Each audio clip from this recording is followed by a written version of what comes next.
अवधूत चिंतन श्री गुरुदेव दत्त श्री स्वामी समर्थ. माझ्या चॅनलमध्ये तुमचं सगळ्यांचं मनापासून खूप खूप स्वागत, आभार. चला तर मग आज आपला विषय आहे, आपल्या घरामध्ये नवरा किंवा मुलं खूप व्यसन करतात, हट्टी आहे, तापटपणा आहे, खूप दारू पिऊन घरामध्ये तांडव करतात, स्वतःचं ऐकत नाही, घरामध्ये अजिबात आपलं ऐकत नाही, ते स्वतःच्याच मनाचं करतात. मुलं आणि नवरा किंवा नवरा पण करत असेल, मग असं केल्यावर आपल्या परिवाराचं, घराचं पूर्ण वाटोळं होऊन जातं.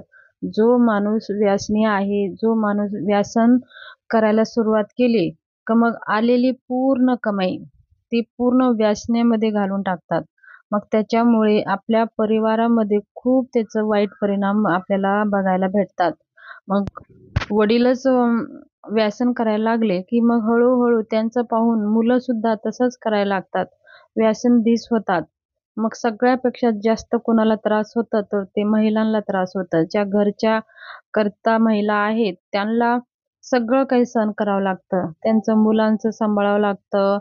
ते दारू पिऊन घरामध्ये तांडव केल्यावर त्यांचं सुद्धा दुःख सहन करावं लागतं. आपलं घरामध्ये जे मेहनत करून पैसा कमवून आणतात, ते पैसा असं वाईट मार्गाने खर्च होतं, तो त्रास त्यांना होतो. म्हणजे ती महिला आहे ना, सगळ्या दुःखाचं डोंगर त्याच्या डोक्यावर येऊन जातं. मग अशा वेळेस काही-काही महिला बघा, ह्या वैतागानं काही गलत सुद्धा स्टेप घेऊ शकतात. म्हणजे आत्महत्या करायला सुद्धा जाऊ शकतात. तर व्यसन हे आपल्या परिवाराला बरबाद करण्याचा एक मार्ग आहे. व्यसन मुक्त होण्यासाठी आज मी खूप महत्त्वाची सेवा सांगणार आहे. तुम्ही ही सेवा करा आणि प्रत्येक महिलांनी ही सेवा करायची आहे. आपले पती व्यसनी असो, समजा आता ते फक्त दारू पिऊनच व्यसनी नसतात. कोणी सट्टा खेळून व्यसनी असतात, कोणी पत्ते खेळण्याचे व्यसनी असतात, कोणी तंबाखू असेच खाण्याचे व्यसनी असतात, कोणी सिगरेट पिण्याचे व्यसनी असतात. ह्या सगळ्या व्यसनामध्ये येतात आणि हे सुद्धा सिगरेट पिणं, तंबाखू खाणं हे सुद्धा आपल्या आरोग्याला हानिकारक आहे. म्हणून ही कोणतेही व्यसनी असतील मुलं, ऐकत नाही, पती ऐकत नाही किंवा मुलं ऐकत नाही. अशा वेळेस तुम्ही ही सेवा करा. संकल्पयुक्त 40 दिवसाची सेवा करा. तुम्हाला 40 दिवसामध्ये हळू-हळू तुम्हाला फरक पडेल.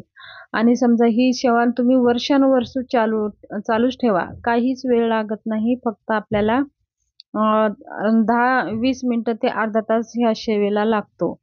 आपल्याकडे जर मंदिरामध्ये, आपल्या घरामध्ये भगवान शंकराची पिंड असते आणि रुद्रयंत्र, तुमच्या मंदिरामध्ये रुद्रयंत्र जर असेल, तर रुद्रयंत्रावरी आपल्याला ही सेवा करायची आहे. रुद्रयंत्र नसेल, तर तुम्ही भगवान शंकराच्या पिंडीवर ही सेवा करायची आहे. आपल्याला काय करायचं आहे, पहिल्या दिवशी संकल्प करायचा आहे. तुमचं नाव आणि गोत्र सांगा आणि तुमच्या घरामध्ये जे व्यसनी मुलं आहेत, व्यसनमुक्त व्हावं म्हणून भगवान शंकराला विनंती करा. हातामध्ये थोडंसं पाणी घ्या, तुमचं नाव, गोत्र घ्या, सांगा आणि त्या पाण्यामध्ये 2 अक्षते ठेवा आणि मग तुमच्या पतीचं आणि मुलांचं, जर कोणी फक्त पतीचं असेल किंवा मुलाचं असेल, व्यसन करत असतील, तर ते व्यसनमुक्त व्हावं म्हणून मी आज भगवान शंकराच्या पिंडीवरती रुद्र अभिषेक आणि शिवमहिम स्तोत्र वाचून अभिषेक करत आहे. तर माझी मुलं व्यसनमुक्त व्हावं असं संकल्प करून आपण पाणी सोडून द्यायचं आहे. मग त्या आपल्या रुद्रावर, रुद्रयंत्र असेल तर रुद्रयंत्रावर, रुद्रयंत्र नसेल तर आपण महादेवाच्या पिंडीवर, आपल्याला गळती आपल्याकडे असेल तर गळती लावायचं आहे. गळती नसेल तर आपल्याला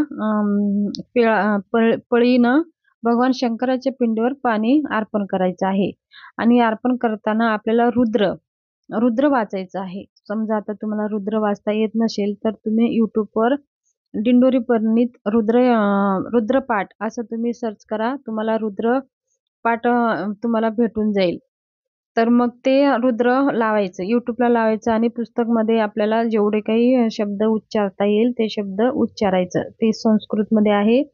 हळू-हळू तुम्ही उच्चारत गेला तर ते तुम्हाला पण सवय होऊन जाईल. मग ते लावून आपण इकडं भगवान शंकराच्या पिंडीवर आपल्याला गळती ठेवायची आहे किंवा चमच्यानं पाणी अर्पण करायचं आहे. मग ते झाल्यावर आपला शिवमहिम स्तोत्र नित्य पुस्तकमध्ये आहे. त्याच्यामध्ये संस्कृत पण आहे, मराठीमध्ये पण आहे. जर तुम्हाला संस्कृत वाचता येत असेल तर तुम्ही संस्कृतमध्ये बना. जर तुम्हाला संस्कृत वाचता येत नसेल तर तुम्ही मराठीमध्ये म्हणून तुम्ही अभिषेक करू शकता.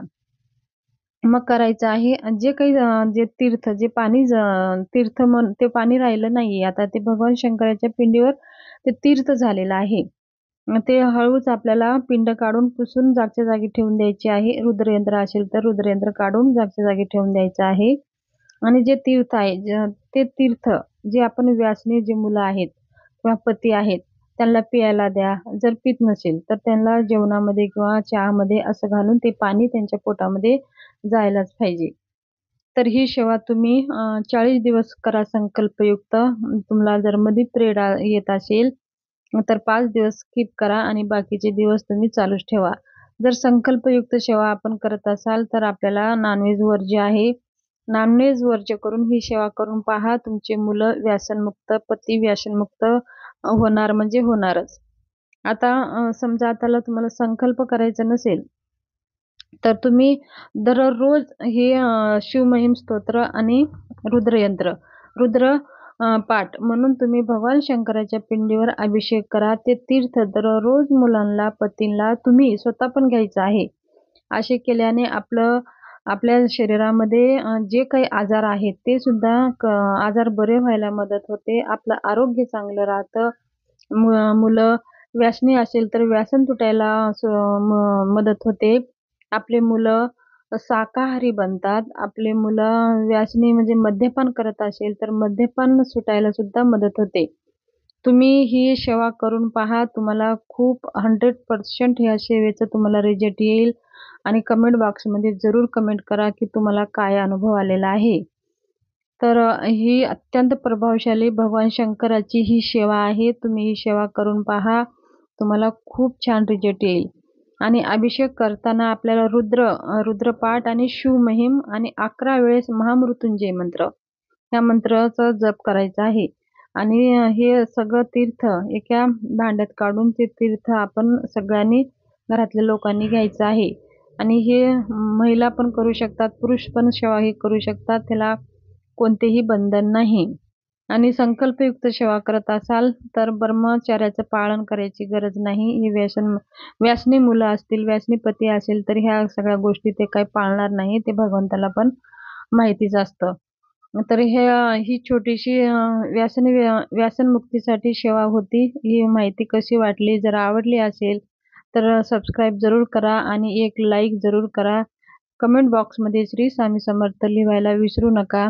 काही विचारायचं असेल तर कमेंट बॉक्समध्ये कमेंट करा आणि व्हिडिओ जास्तीत जास्त शेअर